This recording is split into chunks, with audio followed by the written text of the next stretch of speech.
ராகு கேதுன்னாவே சர்ப்ப கிரகங்களை கண்டு தோஷம், பிரச்சனை, பயம்னு எல்லாமே நெகட்டிவாக சிந்திக்கிறாங்க. ஆனால் என்னுடைய 25 வருட இந்த ஆன்மீக ஜோதிட பயணத்தில் நான் பார்த்த நிறைய இடங்களில் லக்னத்தில் ராகு கேது, 2ஆம் இடத்துல ராகு கேது, 4ஆம் இடத்துல ராகு கேது, இப்படி இருக்கிறவங்க எல்லாருமே மல்டி டேலண்டட் பர்சனாக இருந்திருக்காங்க.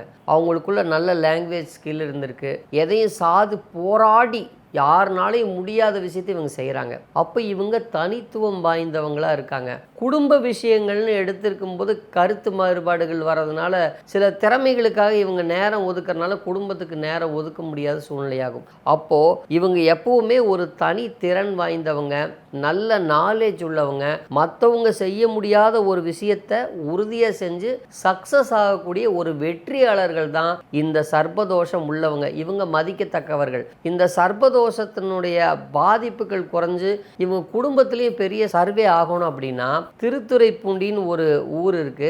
அங்க பவ ஔஷதீஸ்வரர் ஆலயம்னு ஒரு மருந்தீஸ்வரர் ஆலயம் இருக்கு. அங்க இந்த சர்ப்ப கிரகங்களுடைய நட்சத்திரங்கள், அதாவது ராகு கேதுவுடைய நட்சத்திரங்களோ அல்லது உங்க ஜென்ம நட்சத்திரம் வர்ற அன்னைக்கோ போய் நல்ல சரணடைஞ்சு சுவாமிகிட்ட வேண்டிட்டு வரும்போது நல்ல பலன்கள், ராகு கேது திசை நடந்திருந்தாலும் உங்களுக்கு அற்புதமான பலன்கள் கிடைக்கும்.